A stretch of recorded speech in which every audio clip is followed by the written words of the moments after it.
Hello, innovators, entrepreneurs, and risk takers. Welcome to another episode of the Web3 with Sam Kamani podcast. I'm your host, Sam Kamani, and today I'm interviewing Sim Khera from Farmsent. And today he's going to share everything about the farming economy and the ecosystem, as well as how blockchain is set to disrupt that and make life better for not only farmers but people all around the world who consume food, who rely on food security and food safety.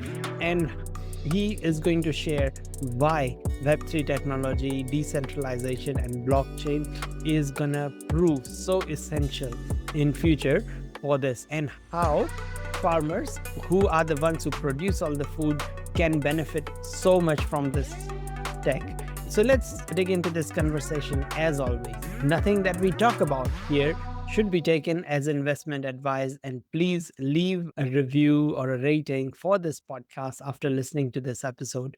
With all that out of the way, let's get into it.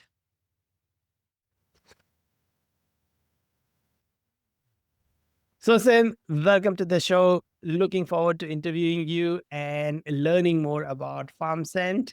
But first of all, how did you get involved in all things blockchain and Web3?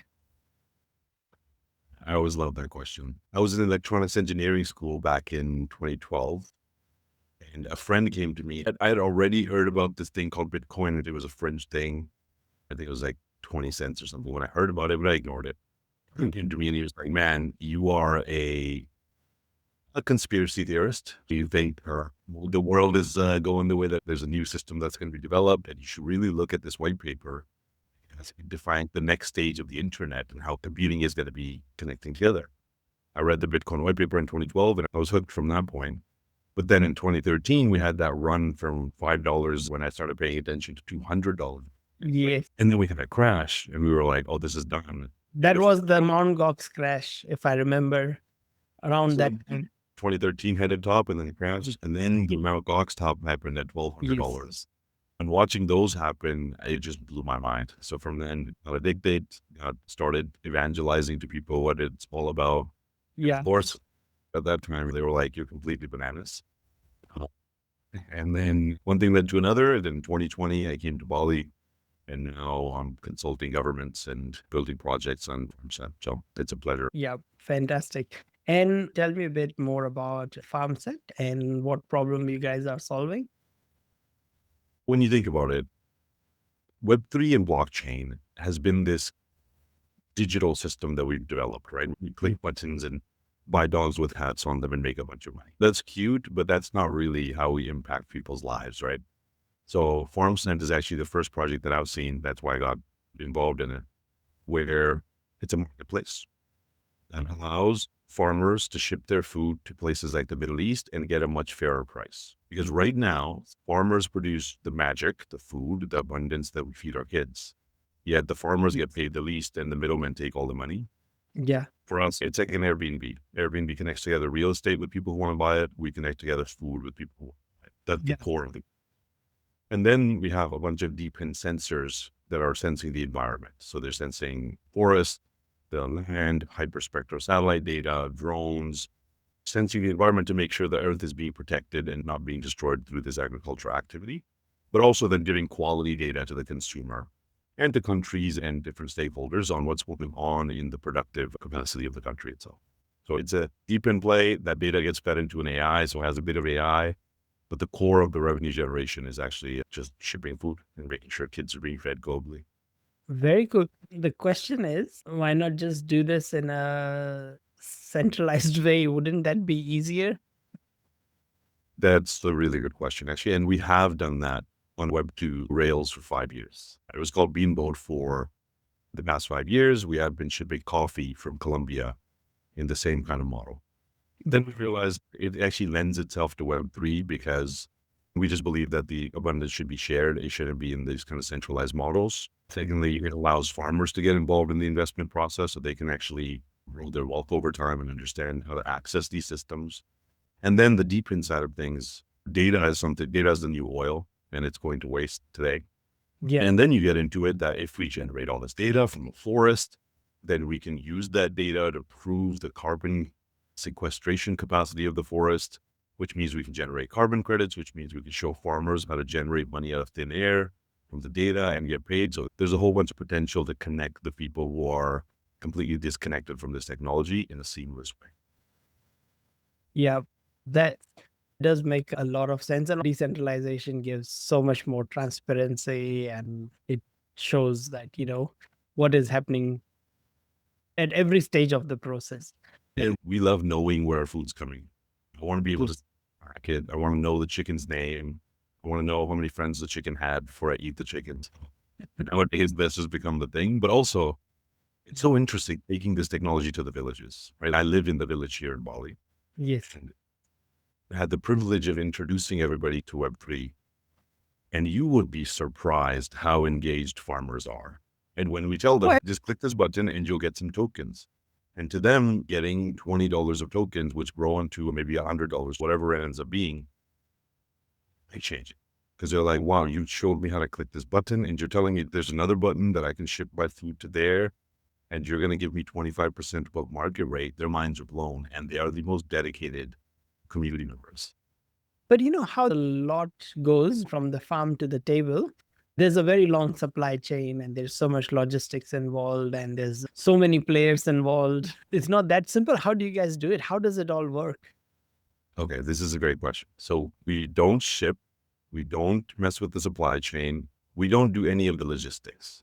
The same way Airbnb doesn't own real estate, we don't own any supply chain stuff.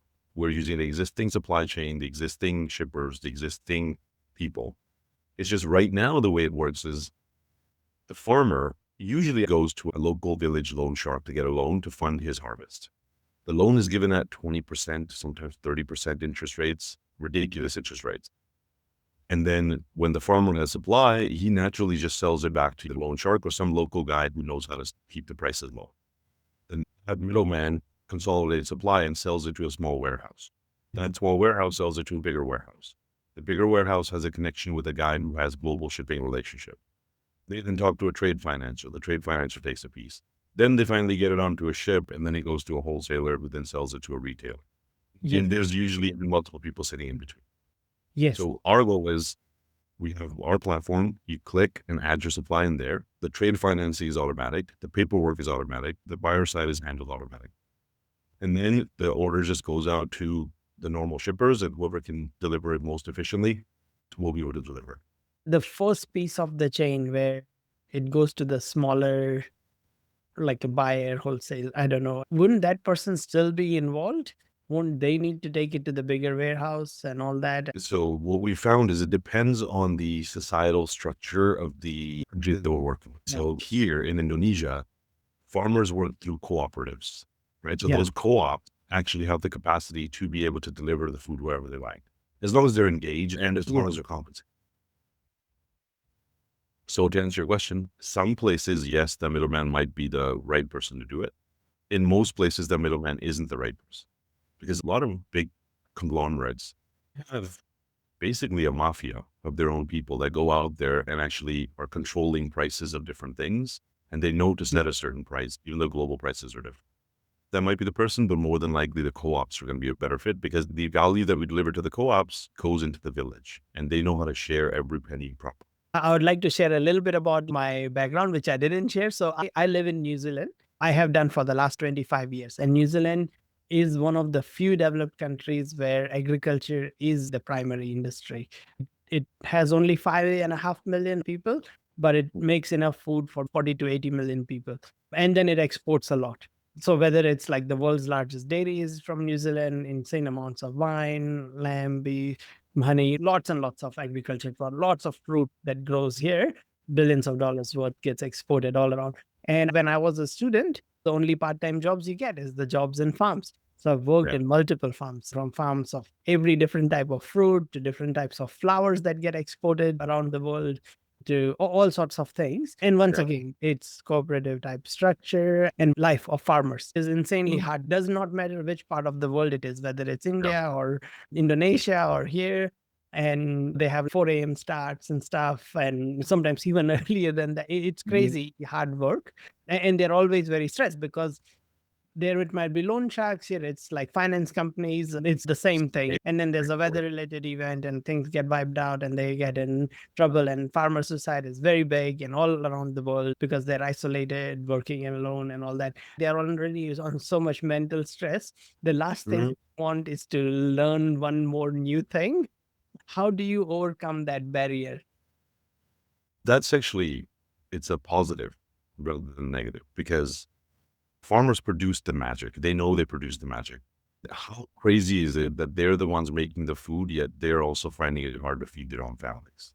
When we come in with this kind of solution, they jump on it because they're like, what's the complexity you want me to add to my life?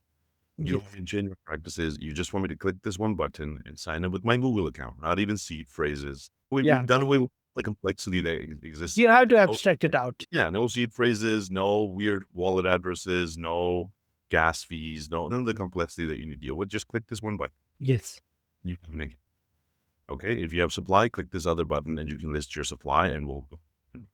So as far as the amount of work that gets added into their workflows, it is very minimal to the point where the village farmers who normally don't use technology are reticent to use it.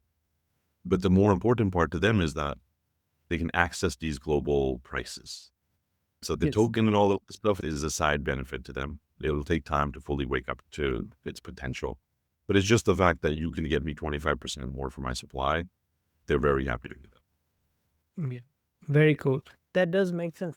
Previously, it used to be this has happened in manufacturing. And the clear example is China. People used to import, but then China started selling directly straight from the warehouses and straight from the Yep. manufacturers. So, in an ideal world, same thing can happen with agriculture globally. For sure, putting my conspiracy hat back on. And it's pretty obvious that we are going into this revolutionary time in the world. Yes. People are calling it World War III. I call it AI war. I think we are going into a time of history where everything gets reset in the world. Yes. And I think in the middle of that, we have this opportunity to create a new way for food to reach tables. Because when you really look at when countries become destabilized, the last thing to happen before a country melts down is food stops reaching tables. Yeah. People are very resilient. People will put up with a lot of shit as long as their kids can eat, right? The moment their kids can't eat, that's when everything goes down. So for us, we're like, if there's one role we can play in this time where food security is becoming a global issue, is for us to make sure the food reaches tables. And we have a singular KPI in our business. Yeah. Children, that's our only Yeah. KPI. And not through charity, not through like by giving to people, by making the parents able to take care of their kids. We can feed kids on the buyer side, we can feed kids on the farmer side, we can feed kids on the investor side. Yeah. Cool. So how many farmers are using it, or how do you track your metrics? So there's two different metrics, right? One is the ones that have been onboarded into the system, and then there's the ones that are our co-op. So we've had about 160,000 farmers that are already part of the co-op network, and then there's another 250,000 that are joining as we speak. But as far as onboarding into the system itself, we just went into alpha testing with the super app. The tech is finished, but again, it's an alpha and beta test between ourselves. So it's only a few thousand that have actually been onboarded in this alpha testing part of it. Yep. The next stage is the marketplace is about to go live. The maps and sensor display systems are about to go live in the super app. Once that happens, we'll onboard everybody accordingly. Fantastic. That makes a lot of sense. Just talking about farmers and how in the current model, they go into a lot of debt because they take high interest loans, which they cannot sometimes pay because of weather conditions, whatever happens. How do you deal with all these sort of delayed payments and all these type of things? So on one side, we have trade financing built into the platform. A lot of the complexity of paying the farmer on time is handled by our trade financer. So effectively, they take the risk and we deliver the payments. As far as paying the farmers themselves, what we found is as long as the farmer can do one harvest and get this kind of profit on top, potentially a 25% profit, which is what we delivered to our coffee farmers in Colombia, within a few months, they're able to get out of that debt cycle. And then another kind of model that we've been looking at, this isn't part of the system yet, but we've looked at, is we'll potentially allow people to be able to invest into a farmer and give the farmer a loan through an NFT. but it's not this kind of ridiculous interest loan. And then there's a profit sharing that would happen out of the profits. So first step is just to figure out how to get the system working. Then there's things like we are going to give them DePIN sensors, which they can stick in the ground and they can generate revenue. That again helps the debt load, and they can over time generate more revenue. Or down the road, it would be things like carbon credits. So their forest is making them money, which allows them to fund the harvest rather than going to disrupt it. There's even a long-term plan of when you produce rice and you dehusk the rice, half the weight turns into rice husk and half of it turns into rice. Right now, the rice husk is burned. We figured out that if we set up like $100,000 biochar facility, we can take that rice husk, we can pyrolyze it and turn it into biochar. That reduction of waste and carbon being released allows the generation of carbon credits. So that means you can get paid for that. The biochar becomes the best fertilizer, so you don't need synthetic fertilizer anymore. If we take the smoke from the heating process and cool down the smoke, it turns into a natural pesticide. So it's taking the waste and turning it into all these things. And this is a long-term plan. Right now, we're just focused on just the business itself, but there's many solutions that come out of this journey. That's very interesting. But yeah, once again, even in a regular standard non-blockchain world, that can be done. I completely see the benefit. Even the rewards can potentially be put on chain and all that for those sort of things. What do you think has been a key strategic partnership, or is there one that proved pivotal for you guys? I love this question. We're not like all the normal blockchain projects. Most blockchain projects have an idea and then they want a bunch of money to build it. We raised a bunch of money ourselves and quietly built the whole business in the background because we're on the ground actually. Yes. So our founder, absolute legend, went to China to meet the decision maker in the traditional Chinese medicine sector. And he goes to discuss Farmsent. He said, I don't know. And the guy's, you're Shrusti. You may not know this. Your grandfather sheltered the Rinpoche when he was fleeing Myanmar. So I owe you a karmic favor. What would you like that karmic favor? You could give us the traditional Chinese medicine sector. And they were like, no, we'll do you one better. We'll make you part of the Belt and Road Initiative. So First Lady of China gifted us 2,200 hectares of land. And this was a long time ago. It's released in the news.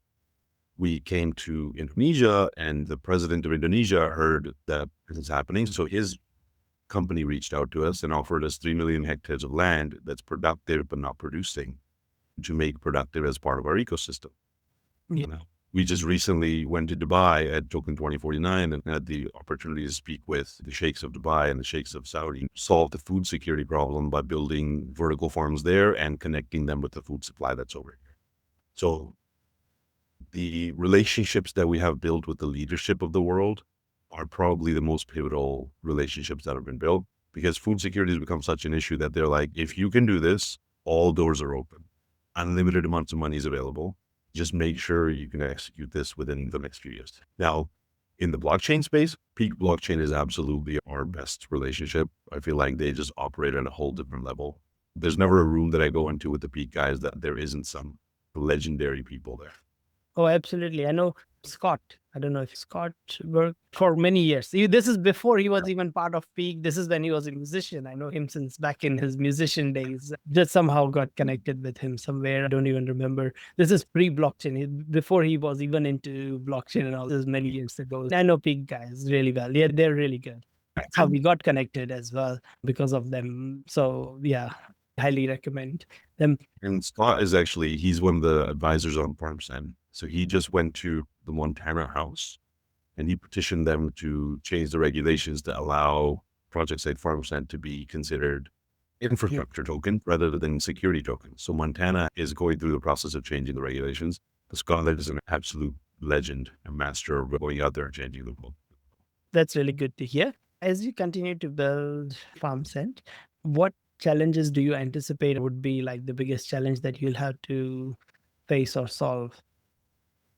The biggest challenge in a project like this, which is what we're going through right now, is when you bring blockchain into the real world, you have to bring the real world into the blockchain.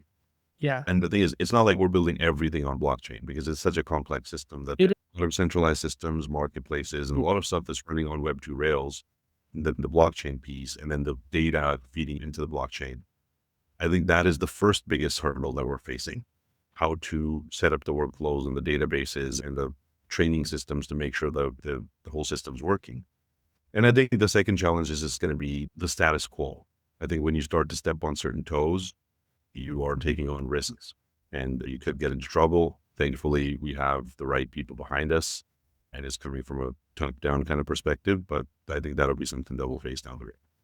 Yeah, very cool. I was just looking through you guys' journey, Beanboard and Farmsent and everything. You guys have been in this space for a while. If you were to start with your co-founders, if you were to start Farmsent today, what would you do differently? I think what we ended up doing was we raised a bunch of money a few years back and we deployed it all into launching the business and didn't focus very much on launching the token itself. Yeah. I think what I would do differently is I would shift that around a little bit. I would give more energy to the token. I would still give a lot of the energy to the business itself because I believe that's the right way to run a business, but I definitely would have more energy to the tokens. And then the second thing is that the traditional way of launching tokens is you get a bunch of KOLs and you build up hype and you tell people you're going to do all this amazing stuff. And there's this pump and dump process that happened. I think we were following a traditional plan for a long time. And then just recently, a few months back, actually just decided, no, we're just going to go full fair launch, no VCs, no KOLs, no price manipulations, no market makers that are living really for no reason. Just completely let the market fully decide what this token is, because now we are going to be paying USDC yields to whoever is staking or whoever is part of the ecosystem, because we're generating profits from the revenue from the action. Amazing. So the thing that we would do differently is somehow I would come up with this plan earlier and then play through around and give a little bit more attention to the token itself. Very good advice for anyone listening as well. I have just 2 or 3 other questions. And one of that is, what's on the roadmap for you guys for future? There's a bunch of stuff on the roadmap, but I'm under NDA with different entities, so I can't really mention much, especially when we're working with government stuff. The things that are visible on the roadmap is that there is going to be the token launch sometime potentially end of Q2 into Q3, depending on how liquidity goes. Again, it's going to be a quiet launch. We're not going to be one of these banging the people. Yeah. We're going to be one thing exciting. I think I can mention this. I'm sorry if I'm not supposed to mention this, but we have a project in Malaysia where there are sensors being deployed to start this process of generating the data. I'm going to be content around that. And then there's a bunch of sensors that are going to get deployed into the Malaysian project. And that's going to start this ecosystem that's being built out. What I'm excited about is the tech is being given to me, right? I have the super app now. I have the marketplace coming up. I have the DEP system, decentralized product passport system. Getting my hands on these things and getting to play with them and put a sensor in the ground and have it show up on the map and make a fully functional ecosystem before we launch, that's probably the most exciting. Very cool. And what is something that you understand about this whole decentralized agriculture and food supply chains and all these things that most people don't realize or most people don't understand? This is going to be a long answer. The world is going through a transition to a new way of structuring society. We are moving to a society that is going to be a zero marginal cost society where abundance will be infinite.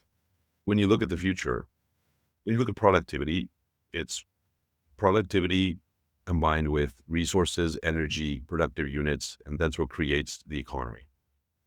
Right now, we're going to replace productive units, humans, with robots.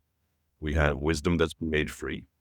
Energy costs are going as near zero as possible. Yes. And resources, we're going to pull asteroids from space to bring down $1 trillion of resources in a heartbeat. So we're moving into a future where abundance becomes infinite.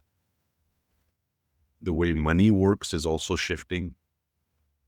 We are about to move. The current regime is that the US dollar is based on debt, and there's just ever hyperinflating problem that we're all facing. The future world that I'm seeing is money will be backed by baskets of assets. So it'll be backed by basket, which has some natural capital, which is tokenized nature, There'll be some real world assets, which is where something like Farmsent would sit, some cryptocurrencies, and a bit of fiat currencies, what the BRICS unit token is positing right now. So in that future world where abundance is infinite and money is backed by real value in the real world, I think we will need to restructure how society shares that abundance. Literally how it shares the food, but how it shares the money, how it shares the prosperity, how it shares the wealth. And I think we're building the pieces, but a lot of times we miss the forest for the trees because we're building the tree. Yes.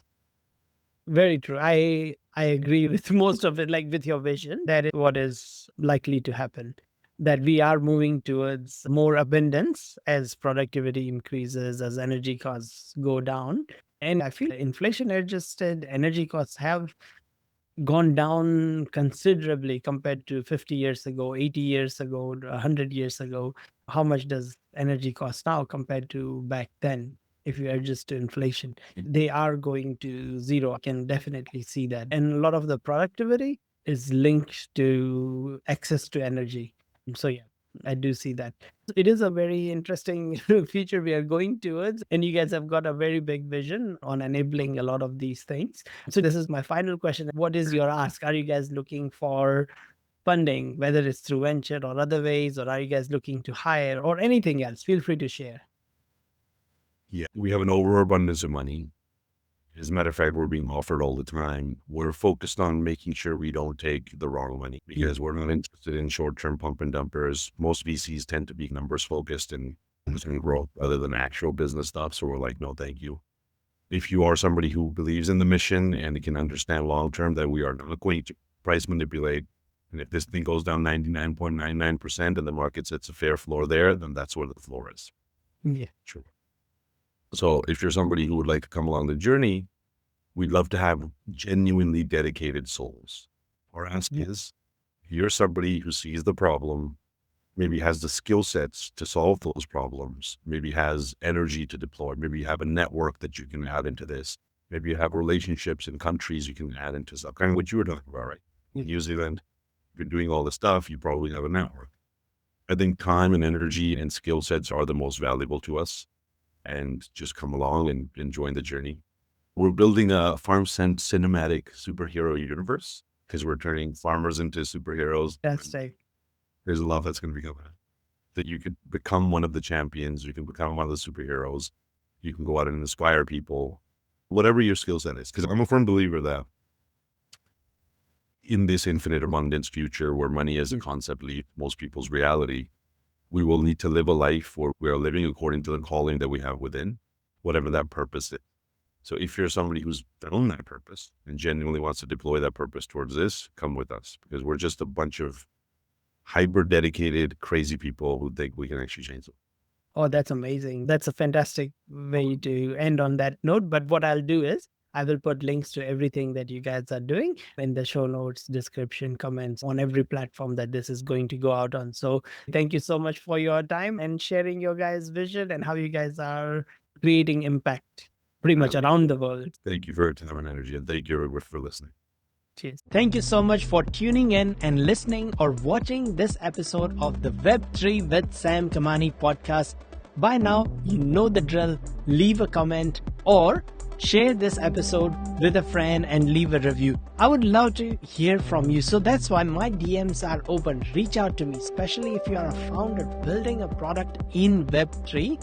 Then I would love to hear from you. What are your challenges? Is there anything that I can help you or my community can help you with?